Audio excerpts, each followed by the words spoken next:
자매님들밖에 없네요, 상전에. 언젠가부터 우리 튼타운이 여인 천하가 됐는데, 제가 어느 성당을 가봐도 이 정도 여인 천하인 성당은 없는 것 같아요. 물론 자매님들이 어느 성당을 가도 더 많으세요. 근데 형제님들도 좀 계시는데 우리 성당은 어쩌다가 이렇게 여인 천하가 됐는지 모르겠어요. 다른 신부님들이 알면 궁금해하실 것 같아요. 도대체 장 신부님이 뭘 했길래 형제들은 다 도망가고 자매들만 남았느냐. 제가 특별히 뭐 한 건 없는 것 같은데, 갑자기 비가 오네요. 근데 제가 오늘 이렇게 제의를 입다가 오랜만에 흰 제의를 입었잖아요. 그것도 좀 낯설었는데 띠를 매는데 띠가 너무 큰 거예요. 띠가 왜 이렇게 크지 하면서 가만 생각해 보니까 내가 뱃살이 많이 빠졌나 보다. 원래 저한테 잘 맞았거든요. 띠가 지금 너무 큰 것 같아요. 그래서 요즘 주위에서 이제 그만 살 빼도 되지 않겠냐 이런 말들이 나오는데 저도 오늘 처음 느낀 게 띠가 이게 나한테 안 맞구나, 이제 너무 크구나. 살다 보니 이런 날이 오는구나. 띠가 작아서 큰 거 찾을 때가 있었는데 날씨가 갑자기 이상하네요. 오늘 뭐 창문 열린데 닫으면 좋겠네요. 지난번에 이어서 계속해서 스콧 허드 신부님의 믿음이 흔들릴 때 같이 보도록 하겠습니다. 지난번에 7번째 주제까지 봤고 오늘 8번째 주제, 진심으로 칭찬하기, 성인들을 닮아가자. 스캇 신부님은 이렇게 얘기합니다. 우리가 성인이 될 가능성이 전혀 없다는 생각이 들 때마다 성인들은 성인으로 태어난 게 아니라 만들어진다는 사실을 떠올리면 좋겠습니다.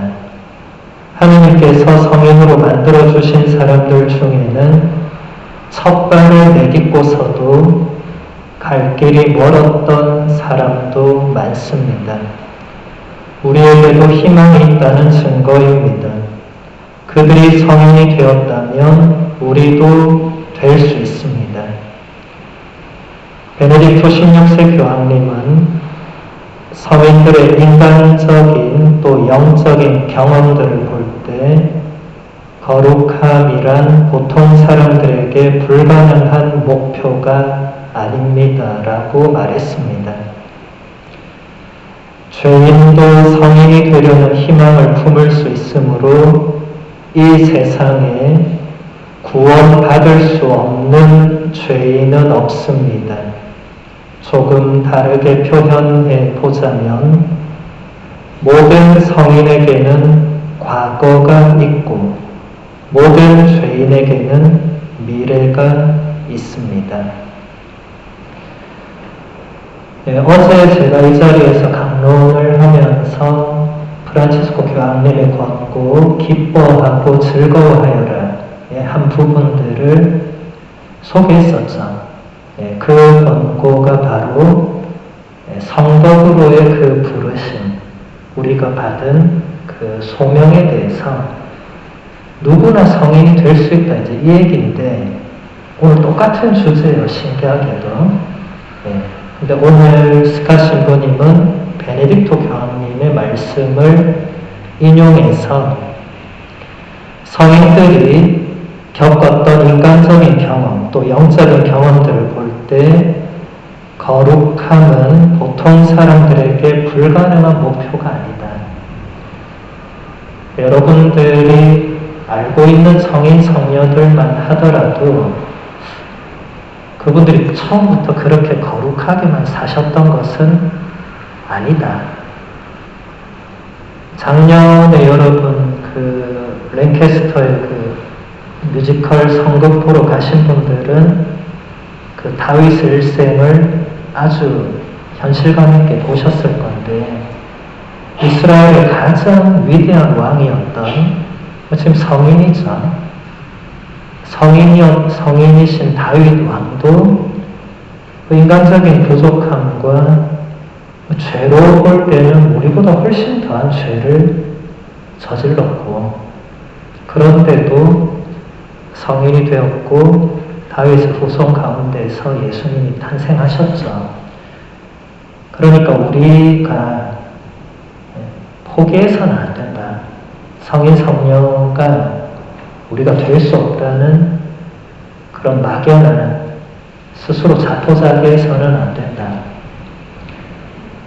제가 요즘 교부학 이제 줌 강의를 준비를 하면서 이제 많은 교부들을 제가 다시 공부를 하고 있는데, 그 많은 교부들이 거의 공통적으로 열심히 하기 전에 젊은 시절에는 거의 다 방탕하게 지내요.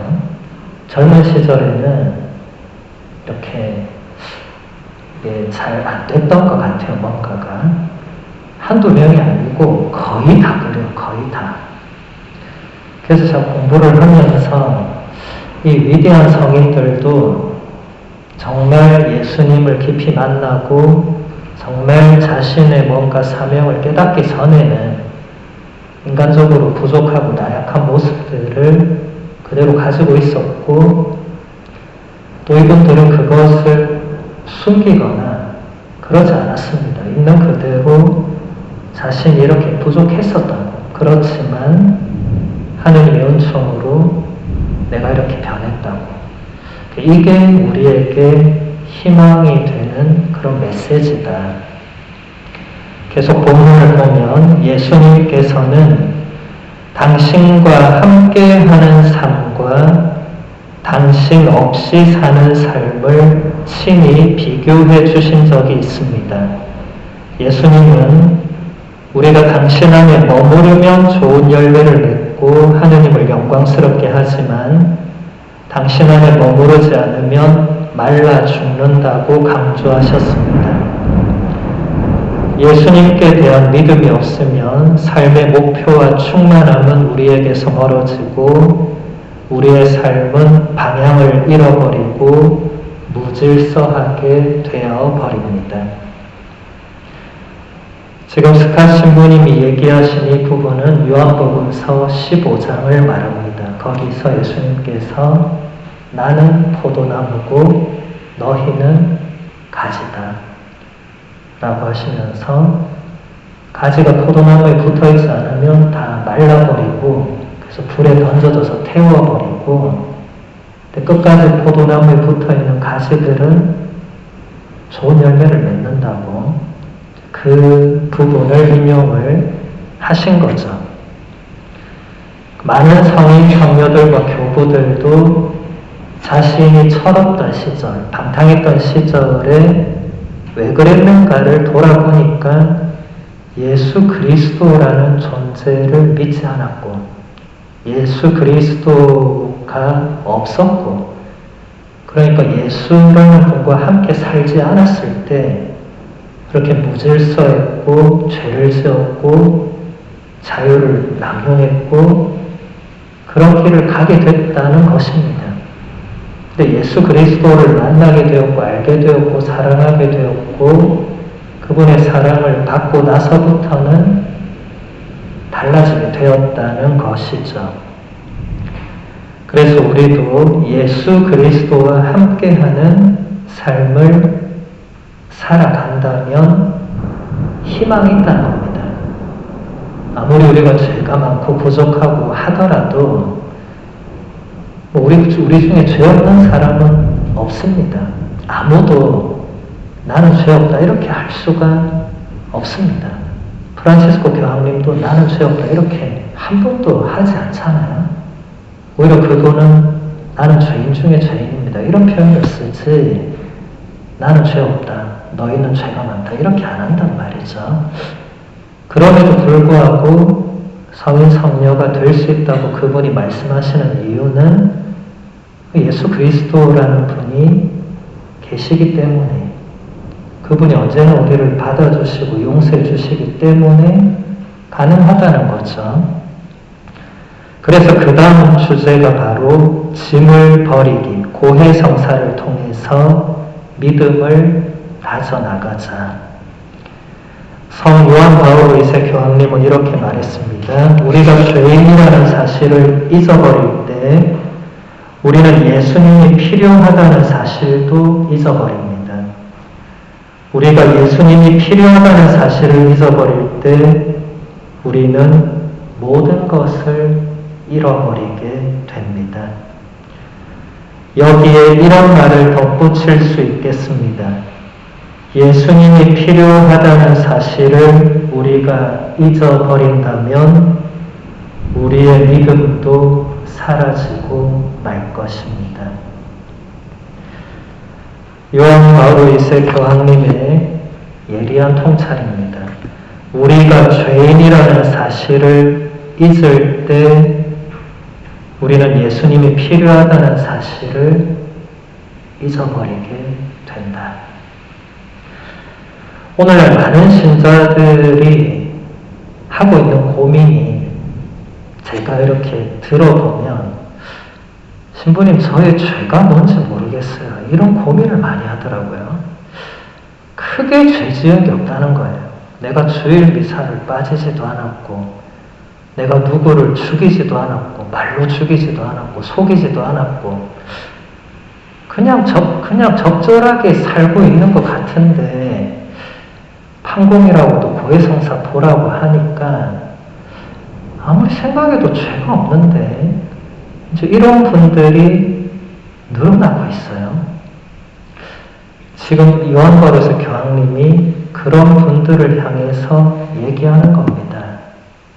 내가 죄인이라는 걸 잊어버리면 예수 그리스도도 필요가 없어집니다. 지금 그분들의 공통점은 예수 그리스도 없이도 내가 그냥 이 정도로 윤리 도덕적으로 사회법적으로 크게 문제가 없이 살아가니까 뭐 죄가 없는 것 같다고.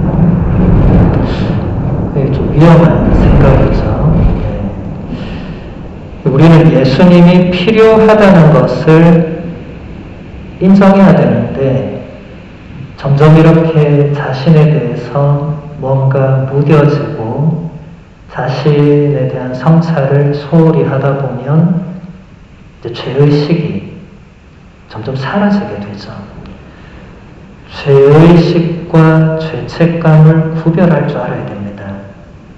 내가 어떤 부분에서 지금 하느님의 뜻을 거슬렀는지 성찰하는 이런 것이 죄의식이고, 죄책감은 내가 뭔가 이제 잘못한 것에 대해서 거기에 대해서 뭔가 이제 양심의 가책, 무거운 책임감을 느끼는 건데, 이게 자주 혼동이 되는 사람들이 있어요.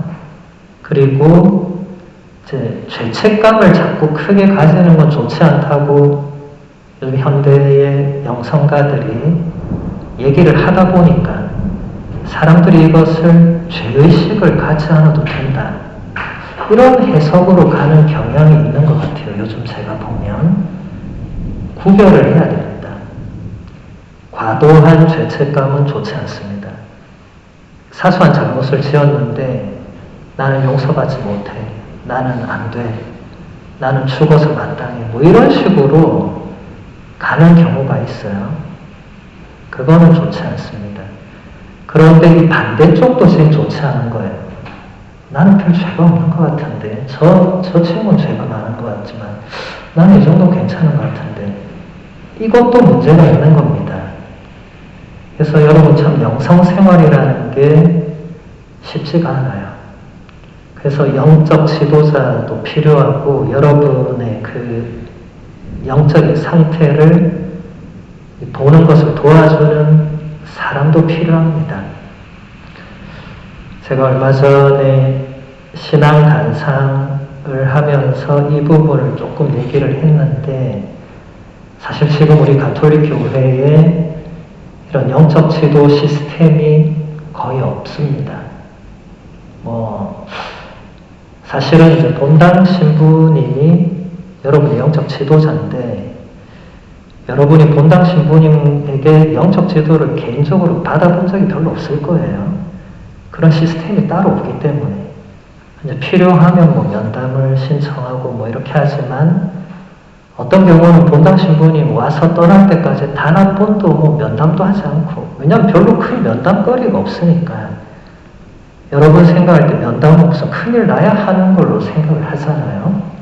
이제 그러다 보면 이게 자연스럽게 서로 영적 지도자가 있어도 영적 지도를 받을 일이 별로 없는 거죠. 제가 신앙단상에서는 한국 교회는 이제 신자들이 숫자가 많다 보니까 그럴 수 있다고 얘기했는데, 지금 우리 공동체는 숫자적으로는 많다고 할 수 없죠. 그러면 영적 지도가 충분히 가능하지만 이게 안 되고 있어요. 안 되고 있는 게 제가 하기 싫어서 안 하는 것도 아니고, 여러분이 하기 싫어서 안 하는 것도 아니고, 그런 게 시스템이 없는 거예요. 그래서 아무도 저에게 신부님 저의 내면의 상태를 좀 알고 싶은데 도와주세요 이렇게 하지 않습니다. 찾아오지 않고 물어보지도 않고. 그럼 반대로 제가 그러면 일일이 여러분들한테 졸졸 따라다니면서 요즘 기도 어떻게 하세요? 요즘 하나님과 관계 어떻습니까? 제가 그런 거 물어보면 이제 여러분들이 저를 멀리서 보면 도망갈 거예요. 큰일 났다. 또 나한테 또 물어볼 거 아니냐. 이렇게 되겠죠. 그러니까 제가 또 그렇게 안 합니다. 그러니까 여러분의 내면의 상태를 저는 잘 몰라요. 그럼 이제 여러분이 잘 알면 되는데, 여러분도 여러분 마음을 잘 모를 때가 많죠. 그러다 보면 이제 이런 문제들이 충분히 발생을 할 수 있죠. 그래서 이 부분은 제가 신앙단상에서도 뾰족한 답을 내리지 못했고, 영적 독서책으로 영적 지도를 받는 게 좋겠다. 이 정도만 얘기했어요. 왜냐하면 이거는 제가 그냥 일개 시골 본당 신부가 이것을 교회 전체 시스템으로 만들 수 있는 권한이나 능력이 저한테 없습니다. 그리고 이것은 저도 어떻게 해야 될지 이렇게 구체적으로 고민을 해보지 않은 주제이기 때문에 아직 뭔가 답을 드리기는 어렵습니다. 그래서 여러분 나름대로 찾아나가야 되는, 참 이 시대에는 이런 여러 가지 어려움이 참 많은 것 같아요. 제가 보기에도. 이제 고해성사를 보면, 고해성사는 우리 스스로는 어쩔 수 없는 나쁜 습관과 태도를 고치는 데 도움이 됩니다. 우리는 악습을 없애려고 부단히 노력합니다. 그러나 좋은 지향, 실패, 죄책감 이렇게 이어지는 악순환을 반복하고 맙니다. 하지만 사제에게 고백을 하게 되면 그 악습을 표면으로 드러내기에 아무리 나쁜 습관이라도 그때부터 치유가 가능해집니다. 자신이 문제가 있다는 것을 소리내어 인정하는 것이 치유를 위한 여정의 시작이라고 볼 수 있습니다. 네, 여기서 우리가 주목해야 될 한 부분은 고해성사는 우리가 스스로 어떻게 할 수 없는 우리의 개인적인 나쁜 습관이나 혹은 태도, 악습 이런 것을 고치는 데 도움이 되고, 우리가 좋은 지향을 가지고 뭔가를 시작했다가 실패하고 죄책감을 가지는 이런 악순환도 반복되지 않도록 도와준다. 그러니까 고해성사가 단순히 주일 미사를 3번 빠졌다고 고백하고 용서받고, 물론 그것도 중요한 차원인데, 그럼 주일 미사를 한 번도 안 빠지면 고해성사 1년 내내 한 번도 안 해도 되고, 이 차원이 아니고 나만이 알고 있는, 혹은 나만이 느끼지만 내가 어떻게 할 수 없는 나의 어떤 잘못된 삶의 태도나 생각이나 이런 게 있을 수 있겠죠. 물론 없는데 억지로 막 또 끄집어낼 필요는 없고, 그런 것들도 여러분들이 고해성사 안에서 충분히 꺼내고 거기서 치유가 시작될 수가 있다는 겁니다. 여러분, 고해성사를 너무 한정적으로 죄, 고백, 용서 요 부분만 생각하시면 안 되고, 여기서 지금 스카 신부님이 잘 얘기하듯이 치유라는 단어, 고해성사의 최종 목적은 내적인 치유죠. 치유. 여러분, 우리가 병원에 왜 갑니까? 어떤 질병의 치유 때문에 가는 거죠. 내가 못하니까 의사한테 도와달라는 거 아니에요? 그럼 내면의 질병도 마찬가지로 내가 못하니까 영혼의 의사이신 예수 그리스도께 찾아가서 예수 그리스도를 그 자리에서 대신하는 사제가 예수 그리스도다 이 말이 아니고, 성사를 직전할 때 예수 그리스도께서 하실 것을 사제가 이제 그 도구 역할을 하는 거죠. 이제 이런 차원으로 여러분들이 고해성사를 접근하면 나는 죄가 없는데 그거 들어가야 되나 말아야 되나 이렇게 생각할 그건 아니고, 또 제가 지난 프리스턴 성당 사순 특강 때도 얘기했지만 어느 신부님은 피하고 어느 신부님께 가고 이런 차원도 아닙니다. 그렇게 돼서는 곤란합니다. 성사는 한 인간이 다른 인간을 용서해주는 그 아니에요. 잘못 알고 있는 거예요. 어떤 성당, 예를 들어서 실존 인물이 아니고 어떤 성당 신부님이 너무 무섭고 성격도 더럽고 막 이래가지고 못 가겠다, 사람들이 고해성사. 그래도 잘못된 겁니다. 그분이 인간적으로 성격이 불같더라도 고해성사는 그분이 하는 게 아니에요. 그분이 고해성사 때 불같이 화를 내더라도 그런 일은 있어서는 안 되겠죠. 성사는 다른 차원입니다. 그래서 여러분들이 갈수록 이 시대가 고해성사를 회피하고 그냥 피하려고 하죠. 사람들이 뭔가 현대인들의 문제는 뭘 자꾸 피하려고 해요. 근데 피하면 일이 해결이 안 됩니다. 여러분도 아시겠지만 피하면 그냥 피하는 거지 해결되는 건 아니에요. 자신의 내면의 문제점은 계속 그대로 안고 가야 되는데 그냥 피하고 싶은 인간의 본능이 있는 거죠. 계속 본문을 보면 우리는 모두 다 힘든 문제를 안고 살아갑니다. 그 괴로움을 넘어서 나아가는 첫 번째 단계가 바로 고해성사를 통해서 그것을 인정하는 것입니다. 시인 존 베리먼에 따르면 우리가 가지고 있는 비밀만큼 아픕니다. 그러나 해결책은 무엇일까요? 고백입니다. 억눌러 놓는 것이 아닙니다. 저는 이 시인의 이름을 처음 듣는데 우리는 우리가 가지고 있는 비밀만큼 아프다. 굉장히 예리한 성찰인 것 같아요.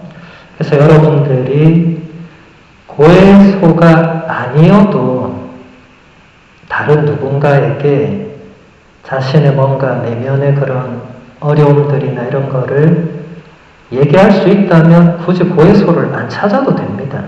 근데 이게 이제 영적 지도 혹은 영적 동반의 시스템인데 이게 지금 제대로 갖춰져 있지 않은 상태에서는 이제 고해성사 혹은 면담성사 혹은 그냥 면담 이런 형식을 통해서, 형식이라는 지금 단어가 좋지는 않아요. 그런 것들을 통해서라도 자신의 그 내면을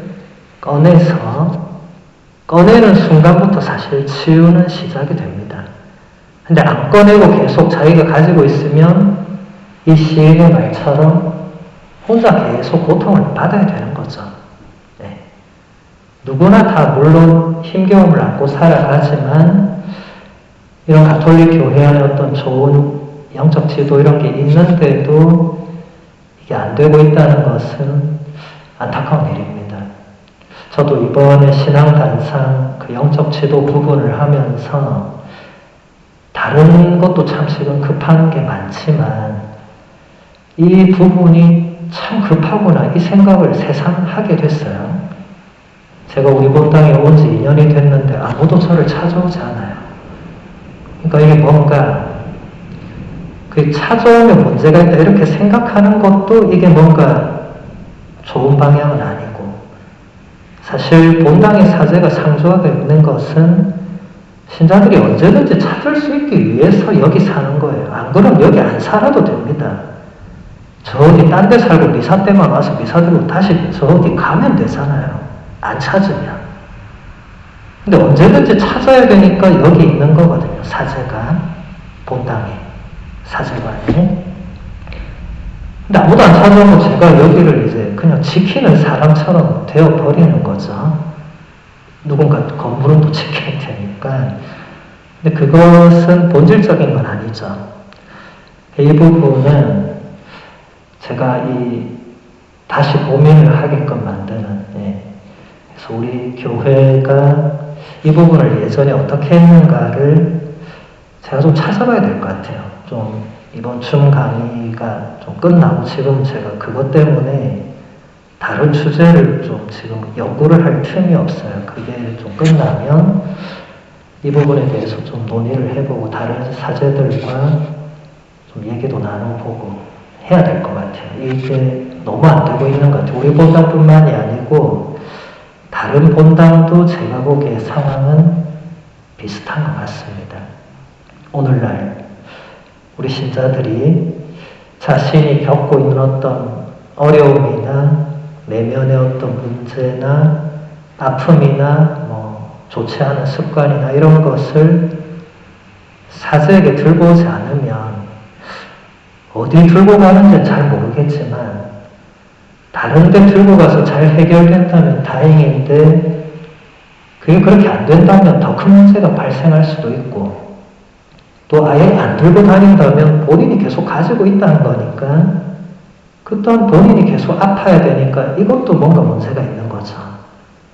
사제는 그걸 도와주기 위해서 와 있는데 그게 지금 풀리지 않는다면 사제도 와 있는 이유가 상실되는 거죠.